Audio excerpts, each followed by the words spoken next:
Hello, everyone. Welcome to another edition of Streamer Time with my guest, Scott Biron. My name is Jim Schottenham, curator here at the American Museum of Fly Fishing. We're coming to you today from the Selch Backwind Fly Room here in Manchester, Vermont. And today's edition of Streamer Tying is going to be a little bit different in that Scott is going to be tying something that's not a streamer fly. Scott, of course, is a man of many talents, not just streamer flies. In fact, we were talking a little earlier, you got your start tying a completely different style of fly. Yes, I started self-taught myself on Catskills dry flies. Yeah, I've tried everything. I mean, I'm probably spread my learning curve has been taking a little bit longer because I spread myself a little thin and learned them all. But you learn a lot of techniques when you do that, right. So it helps. Well, great. So, of course, we're happy to have Scott. He's one of our museum ambassadors. He's also on the HMH Pro staff. He's an excellent instructor, and I think we're going to learn quite a bit today about someone that has a very interesting past and someone that has a pretty historical role in the history of the Atlantic salmon. And, of course, I'm talking about Percy Nobbs. So tell us a little bit about. Well, Percy Nobbs is a really, really interesting person.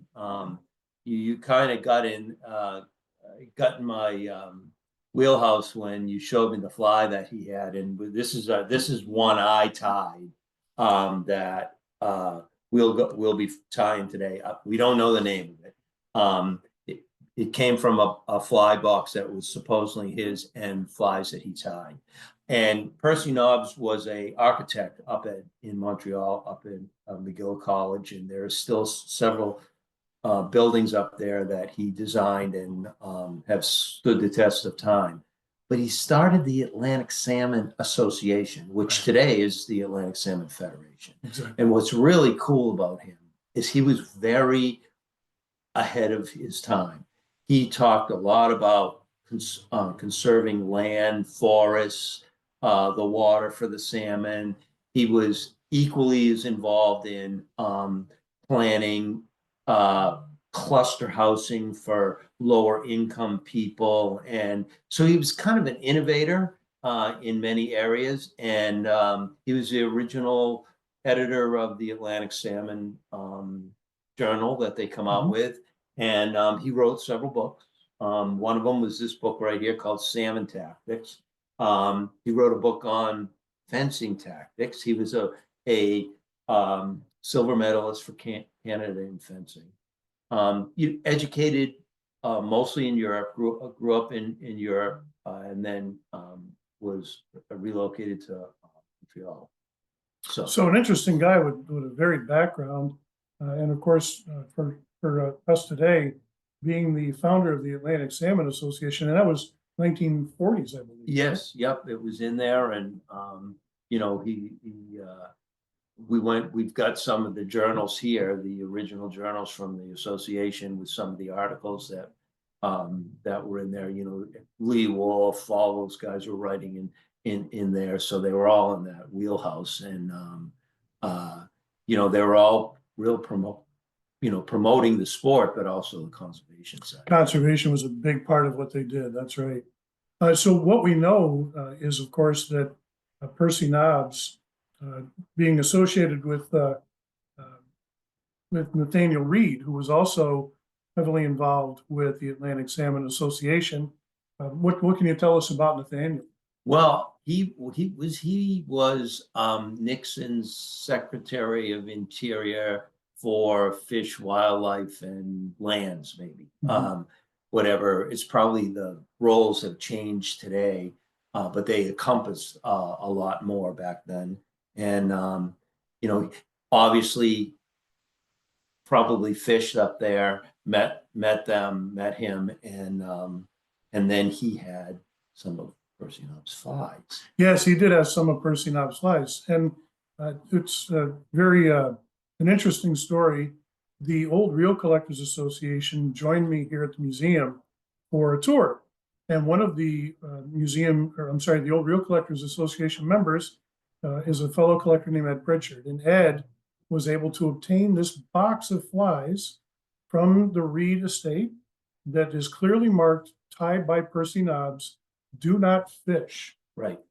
And so that led me on a bit of a journey to find out more about that pattern. And of course, I reached out to Scott, and so the two of us have been on this case for some time now. Yeah, it was really interesting because we reached out to the Canadian people that we knew. They knew who he was. They could never, no one ever was able to say if he actually tied flies or not. His book lists some patterns that he commonly used and when he used them, but he didn't say he tied them in there. And we know that a lot of the European patterns came over and they were changed into hair wing patterns for the Canadians. It was their way of changing the fly to work in their water, less time tying them and all that, but still getting much of the same color look that you would get when you fished it. And so we just started. I talked to the historical library up at McGill, and had to go back and forth in French with a woman up there, an older woman up there, who went through everything for me and said nothing. I have nothing that says he ever tied a fly.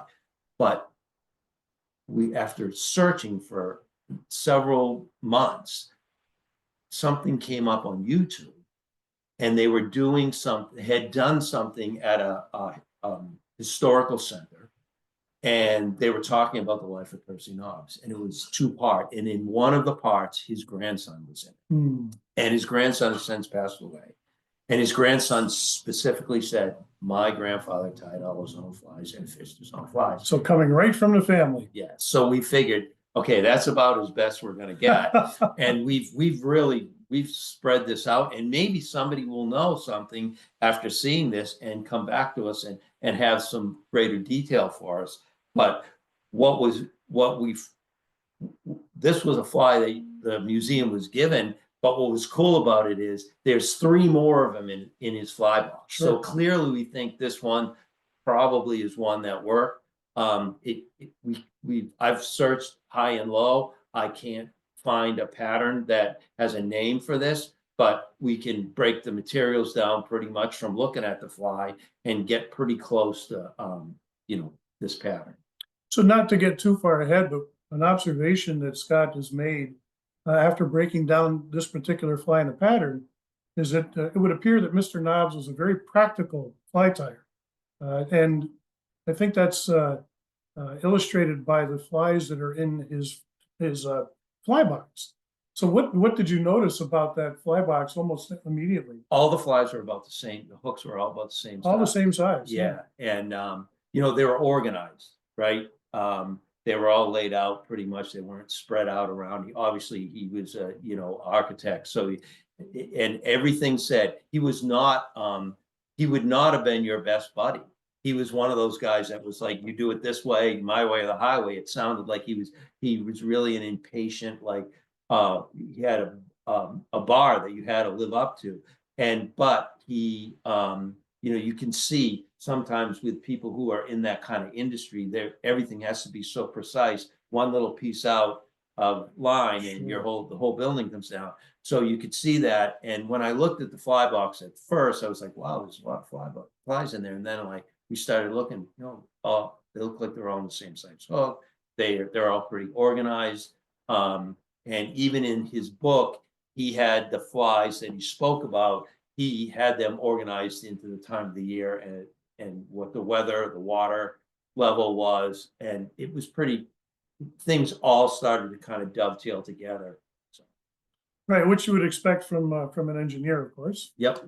So you've deconstructed the fly, and yeah, I suppose we've looked at it pretty closely, and I think we've got down what we could for what the pattern is. So I'll kind of walk through it as I'm tying it, and where there might be some latitude with what my interpretation was.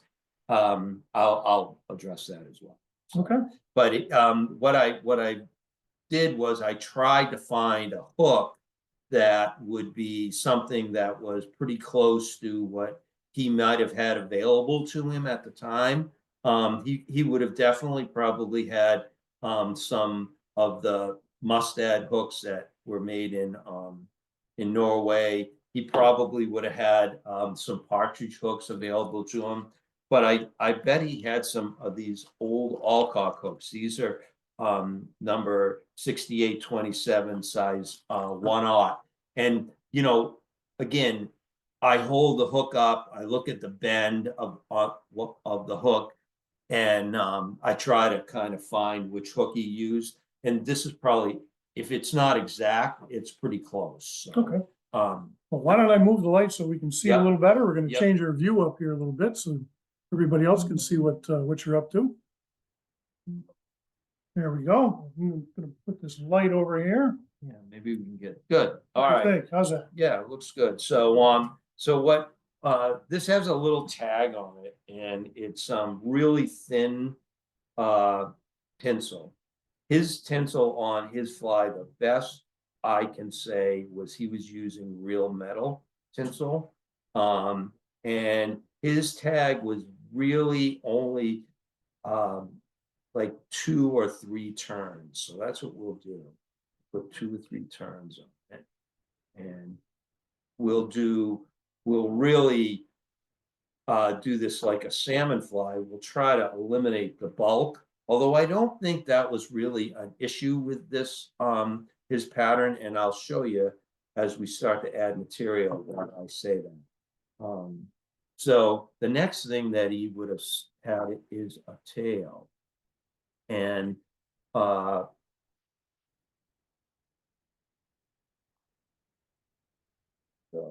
his tail on this pattern was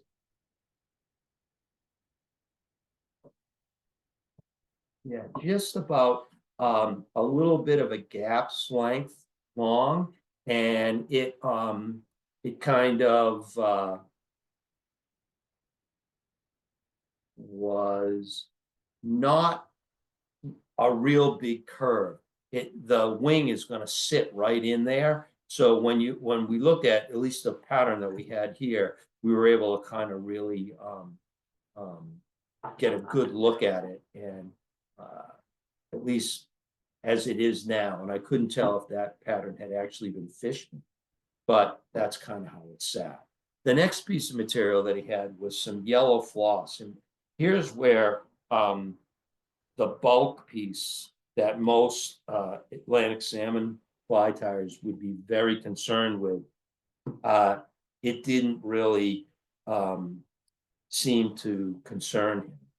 His floss was pretty bulky, this yellow floss.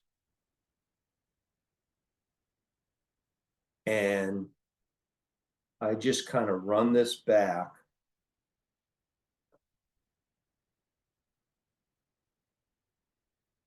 right over that tail.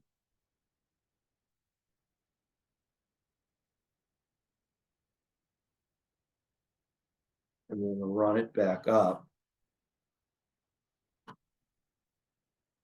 And I overlap it a little extra than you might normally do in a Atlantic salmon pattern. And that gives you that little bit of like a bubble right there. You can see. Okay. Now, the next part is his rib.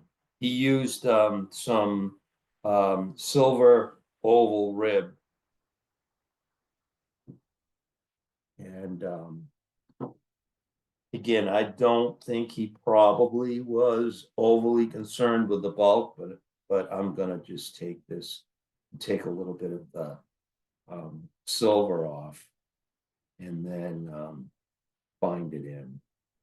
That way it'll lay in there kind of flat to start with.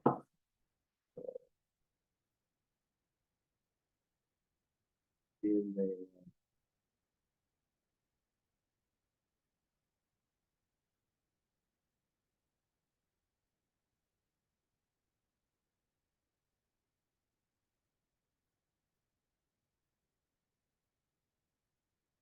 Scott, while you're doing it, tell us a little bit about the vise that you're using. How important is having the right tools? Yeah, this is important. This is a great vise for just about any fly you're going to tie.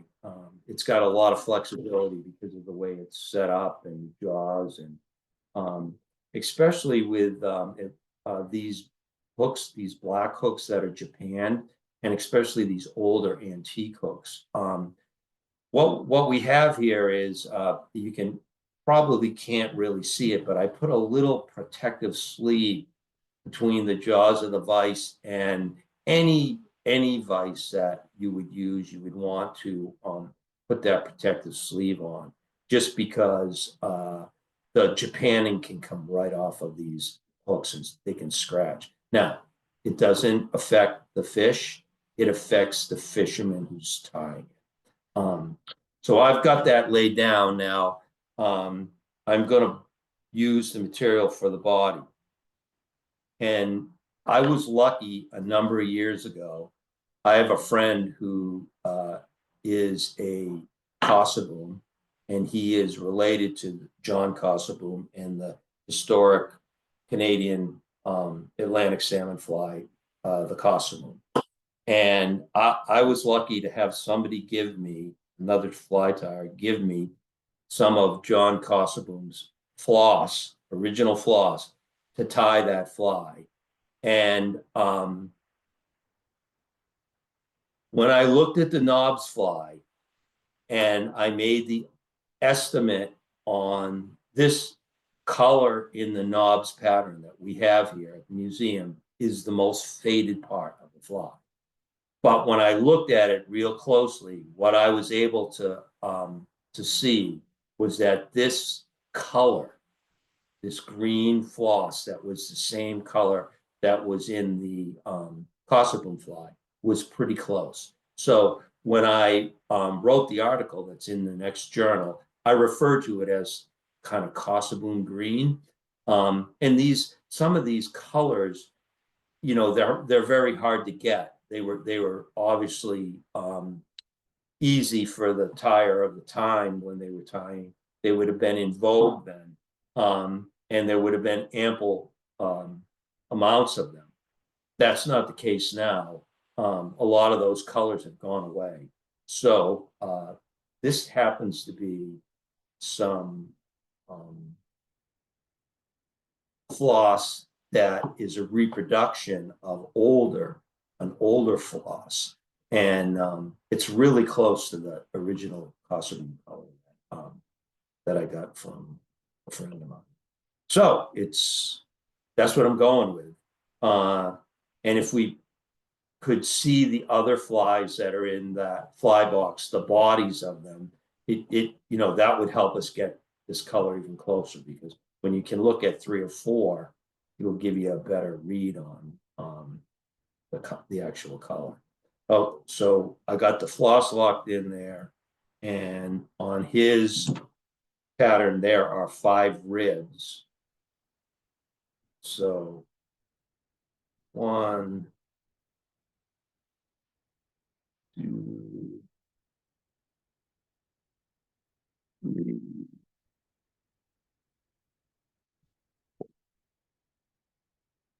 5. We're coming up into 6, which is perfect. Tie it off on the bottom, minimal bulk there.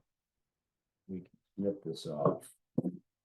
And at this point, now what I'm going to do is I'm going to introduce the black thread, because that's what the head is.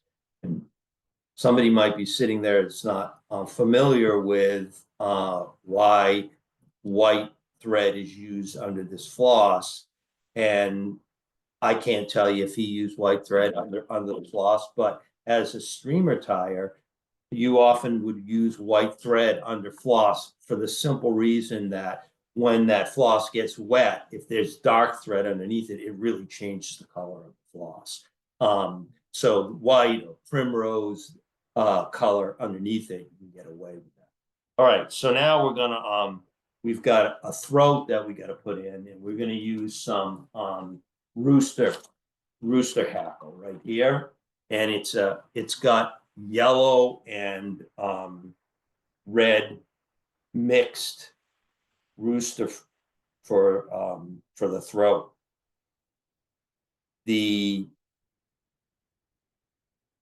streamer tire in me wanted to use hen because it's much more it's softer, and it can give you a little bit more lifelike appearance in the water. But it's clearly rooster that he has in his pattern. I'm just evening these up a little bit.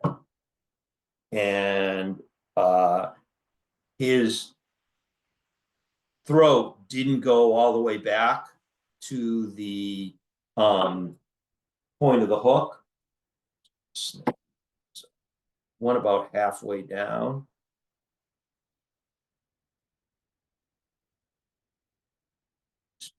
Snip there.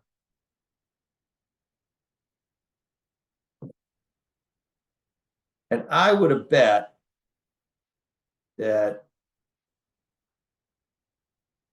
when he tied these, another little bit more on there, because the throat on the one that I could see was pretty thick. So what we get is kind of a mix. And it was right under. Sometimes they spread them out a little bit, but these were right underneath the shank of the hook. And I'm sure, you know, when being as practical a guy as he was probably using the lacquer to strengthen the parts as he put them in. So now we get the wing, and the wing is, as best as I can tell, it's this Florican busted right here, this material. Okay. And the one thing I've kind of gone back and forth on this a little bit. At first, I thought maybe there were 4 slips of this, 2 shorter ones, and then 2 that went over on top of them. But I'm thinking now that the more I look at that fly, that there might have only been 2, one per side. So, and these are hard to get. Back when he was tying these, I'm sure they were readily available. We'll take one slip from one side and another slip from another side, and we'll try to even them up a little bit here. And these would have been laid right on top of the hook. So the far wing is like 1 bar wider than the near one. So I'll take that 1 bar. Oh.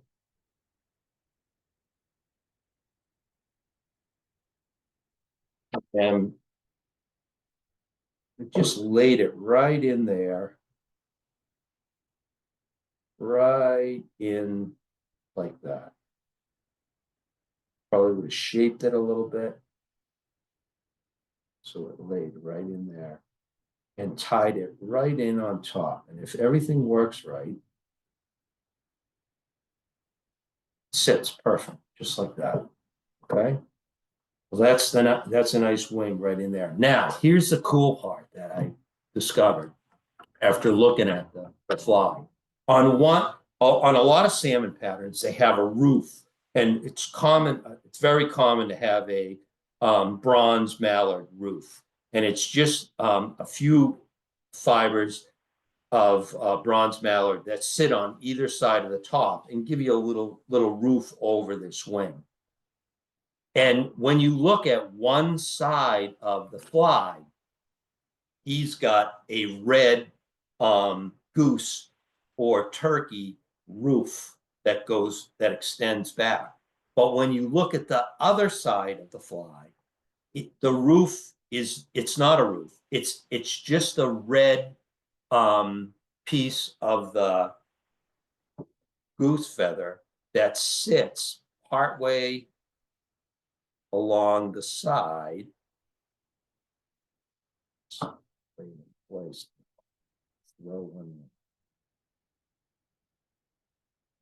It's tied on the side of the like that.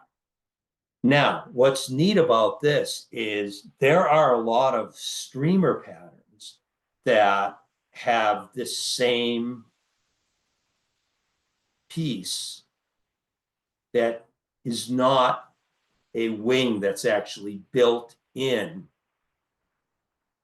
and married to the main wing, and it's not a roof that sits on top. It's like just like a little bar that goes across, kind of like the Parmigiani wet fly.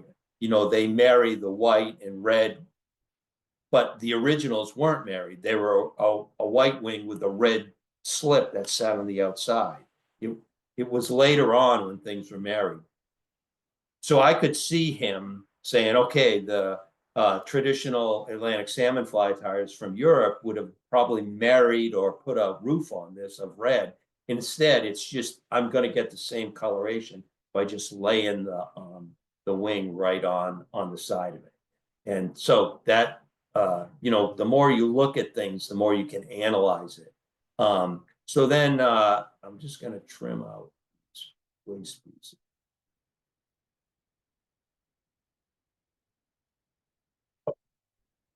And you don't want to hack them all out at once. You got to kind of work your way through it.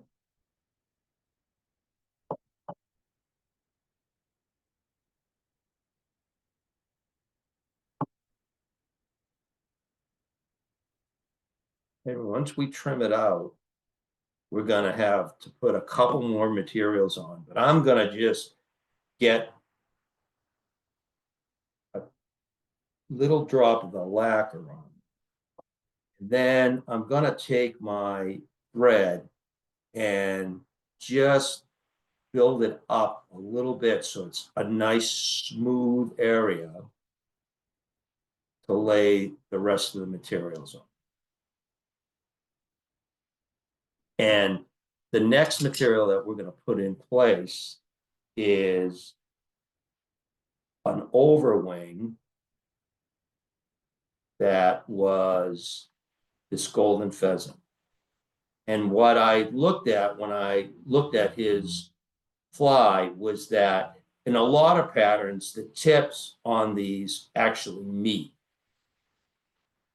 Try to hold right like that, okay? But in his flies, what I could see is they didn't actually meet. The top one extended slightly over. I don't like that one. I like this one better. I set these up ahead of time, so I kind of sized them. And I had one there that I like this one better. Yeah, so it see that kind of sat over the tail, right, like that. So we're going to go with that. Put that right in there. See if it sets good.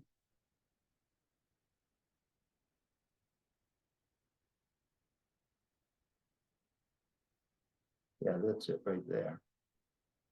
So it's set a little bit beyond the tail, which is different, not how a traditional Atlantic salmon fly would be tied. But that's the way it is. So, and that's what we could see in his fly box. All of them were that long. Then what he's got is kind of a medium piece of jungle cock that sits right in there. for the eye on both sides. And